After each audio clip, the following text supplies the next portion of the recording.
Salut les amis, c'est Mike Tigra, soyez les bienvenus sur ma chaîne YouTube. Il fait chaud, très chaud, j'ai le front qui perle, je m'en excuse d'avance, raison pour laquelle aujourd'hui je vais me rafraîchir, vous rafraîchir avec cette figurine qui vient du Grand Nord, et oui, d'Asgard, il s'agit de Sigmund de Grani, personnage de l'univers de Soul of Gold. Soul of Gold, c'est une série parallèle, ou en tout cas indépendante de Senseiya, des épisodes que vous connaissez, et cette série met surtout en avant les 12 chevaliers d'or, ainsi que les guerriers divins d'Asgard, autres que ceux que l'on connaît de la série traditionnelle, qui sont cette fois dirigés par le grand méchant Loki. Et aujourd'hui, c'est le frère de notre cher Siegfried d'Alpha que l'on va découvrir. Sigmund est donc le troisième guerrier divin à sortir par la société Shine Time. Alors, vous le savez, figurine dite non officielle, donc aucun sponsor pour cette vidéo. Je pense qu'il est temps à présent de découvrir le personnage qui se cache dans cette boîte et de partir vraiment nous rafraîchir, nous désaltérer. Allez, c'est parti, générique.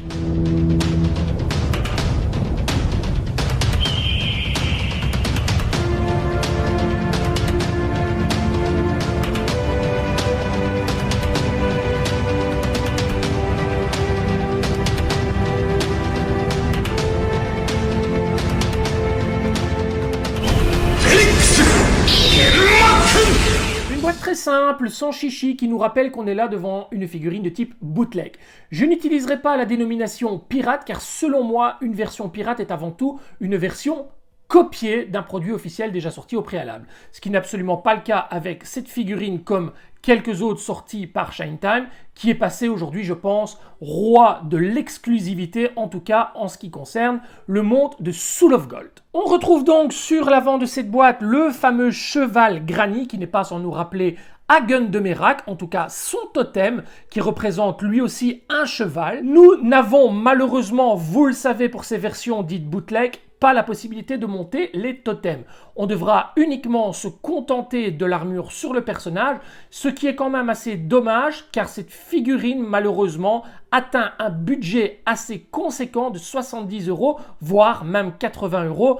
À ce prix-là, on pourrait exiger d'avoir le totem réalisable. Ce n'est pas chose impossible, mais malheureusement, ce ne sera pas le cas pour les figurines de la marque Shine Time. On retrouve donc sur l'avant l'intitulé Grani Sigmund, le cheval, comme je vous le disais, en totem avec un fond enneigé, les logos Shine Time 2003 Made in China, le petit logo Shine Time. Sur les côtés, on retrouve des ruines mélangées à des glaces. C'est un petit peu, c'est un petit peu cheap à mon sens, surtout qu'il y a des pyramides ici. Voilà, ça n'a absolument aucune cohérence et c'est pas top du tout. Là, on retrouve par contre une petite partie des pièces du personnage et je ne sais absolument pas pourquoi elle se retrouve sur le flanc ici, alors que on n'a rien sur l'avant, sur les côtés, sur le dessous, on n'a rien qui complète justement cette partie de pièce. Bref, une boîte assez simple, pas très réfléchie et on s'en contentera. 2 blisters pour cette figurine avec dans le premier le corps avec sa partie métal EX,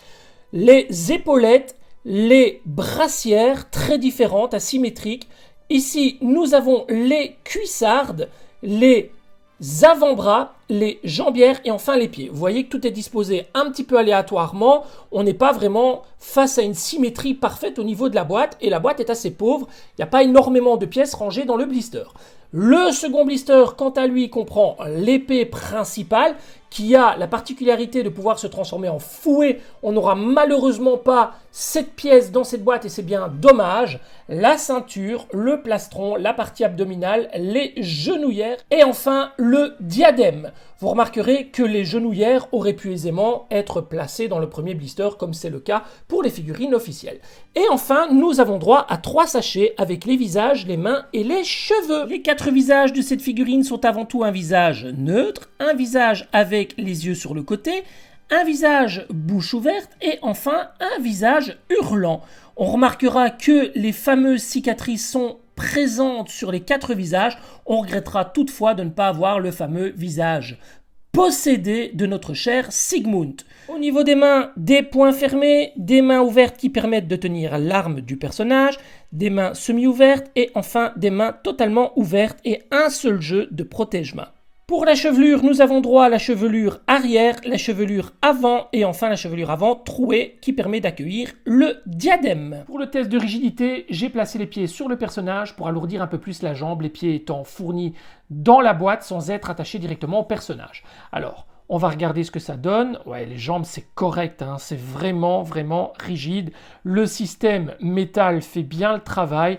Les pieds ne bougent pas non plus, que ce soit de l'avant à l'arrière, ouais, c'est très très dur. Les bras, nickel. Ouais, c'est super, super rigide. Les épaules, le buste. Ouais, tout est super rigide. Le cou, franchement, nickel. Allez, on attaque le montage tout de suite. On commence par la cuissarde chromée avec du mauve violet dessus. Vraiment superbe. Donc quasiment la même couleur que le corps, mais avec un effet brillant et non mat comme le corps. On enchaîne avec la jambière. On referme tout de suite avec le pied. On place la genouillère et on enchaîne immédiatement la seconde jambe.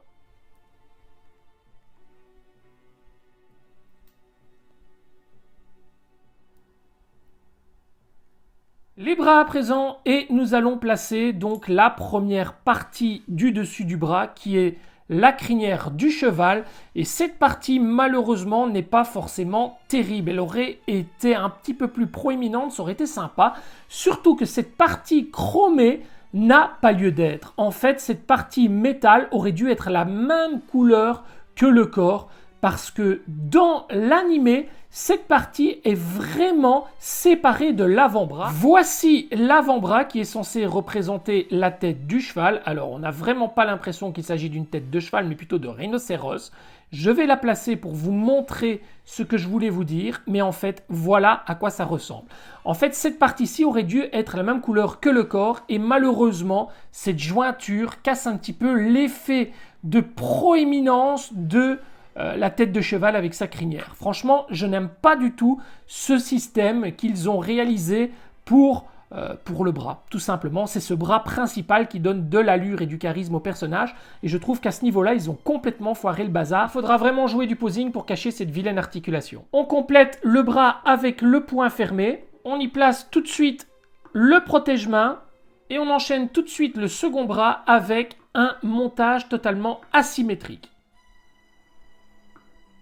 Contrairement à l'autre bras, on utilisera la main ouverte qui permet de tenir l'épée et le protège-main qui suit. On place ensuite la partie abdominale en full plastique et en deux parties peintes sur l'intérieur. Vous remarquez que chez Bandai par exemple, l'intérieur est toujours chromé.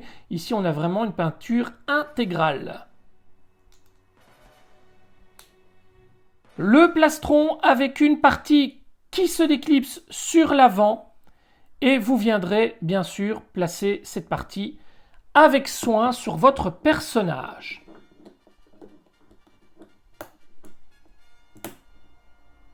Il est temps de passer à la ceinture. Vous voyez, on a le droit au petit saphir d'Odin juste sur l'avant. On aurait aimé qu'il soit un petit peu plus bleu que vert, un peu plus lumineux aussi. On déclipse cette partie sur l'avant. On retire la petite partie en plastique sur le dessus. Et on vient la placer gentiment sur le personnage. Pour refermer la ceinture avec la petite pièce, n'hésitez pas à tourner le corps du personnage pour avoir accès sans griffer la partie abdominale. Et vous venez replacer la partie avant avec cette fameuse main de Lego. C'est le tour des épaulettes ou épaulières avec un système comme pour yoga qui vient entourer l'épaule et je dois bien vous avouer que ce système m'embête un peu parce qu'il faut monter très très haut la brassière pour éviter qu'elle ne tombe systématiquement et regardez, en fait les deux petits trous que vous avez sur l'avant et l'arrière permettent de faire tenir cette épaulette. Donc ça veut dire que l'épaulette, on ne saura pas la placer à moins de faire descendre légèrement la pièce que voici, mais alors elle va systématiquement glisser. Il faut trouver vraiment un bon compromis pour pouvoir placer l'épaulette et la brassière en même temps. Et vous voyez, l'épaulette vient se loger dans la brassière parce que la brassière est ouverte sur l'intérieur. Vous voyez, cette jonction ici n'est pas très très jolie. On aurait aimé avoir un avant-bras beaucoup plus imposant et l'avant-bras tourne sur lui-même. Il est vraiment trop large et voilà, trop étroit. Franchement, on aurait aimé avoir un plus grand avant-bras, au moins qui monte jusque la moitié de l'articulation. Sur ce point-là, franchement, Shine Time a fait du très mauvais travail, c'est très disgracieux. La seconde épaulette, et je vais à présent venir monter le visage en plaçant la chevelure arrière, le visage neutre dans un premier temps, la chevelure avant trouée, et enfin on viendra compléter le visage avec le diadème.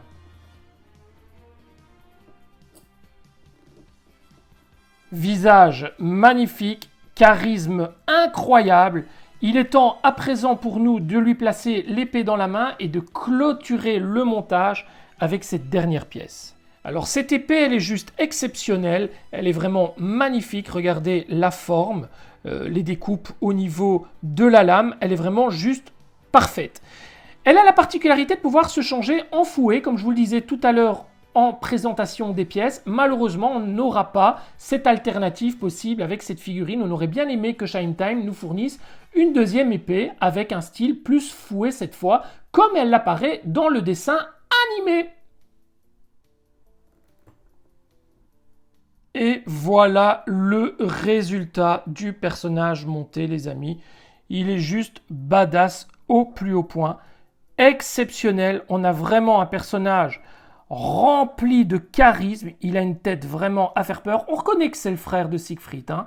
Il a à peu près le même faciès, le même regard, très déterminé, très sûr de lui. Un peu le leader comme ça. Il est vraiment très très joli. Alors l'épée est vraiment exceptionnelle. Regardez-moi ça, ce que ça donne une fois qu'il est complètement monté. Franchement, juste incroyable. Je regretterais vraiment cette jonction qu'il y a entre les avant-bras et les brassières, trop importante pour moi. Et puis la tête du cheval qui est un petit peu trop légère. Sinon, vraiment une très très belle pièce. Quant à la couleur de l'armure, je la trouve un peu trop chromée comparativement à la version du dessin animé qui tire un petit peu plus vers le mauve, un peu comme ceci, mais en beaucoup plus pâle, beaucoup plus clair. Voilà les amis, ce qu'il en est pour le montage de ce personnage qui est vraiment superbe. C'est une très très très belle pièce.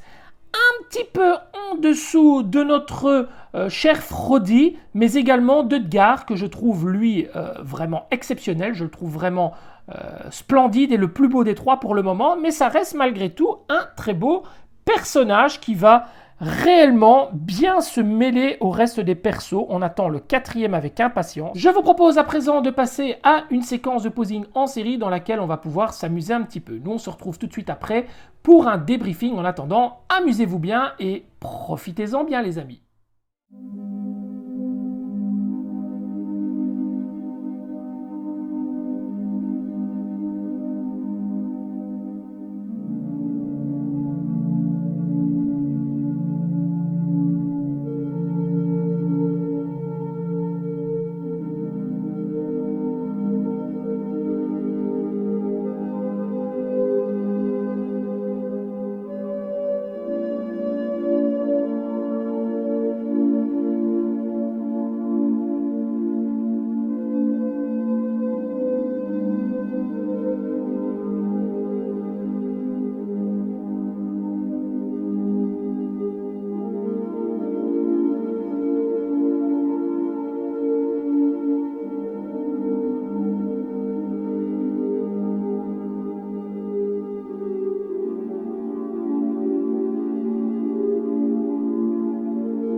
le débriefing de la vidéo, et le moins que je puisse vous dire concernant ce personnage, c'est qu'il est plutôt pas mal fichu. Vous ne l'avez peut-être pas vu lors de la séquence de posing en série, mais j'ai eu quelques problèmes au niveau des mains qui ont tendance à se détacher, de l'avant-bras avec la tête de cheval qui a tendance à redescendre, alors j'ai les protège-mains qui sautent, il y a pas mal de soucis. Les épaulettes, surtout parlons des épaulettes qui ont tendance à se déclipser dès qu'on effectue un mouvement.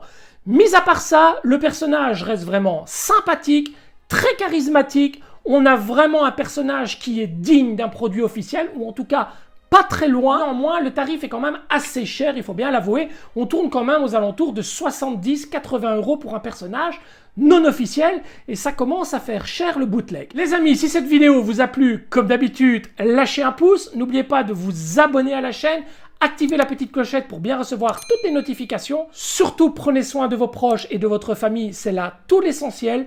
On se retrouve très prochainement pour une nouvelle vidéo, les amis. Ciao, ciao!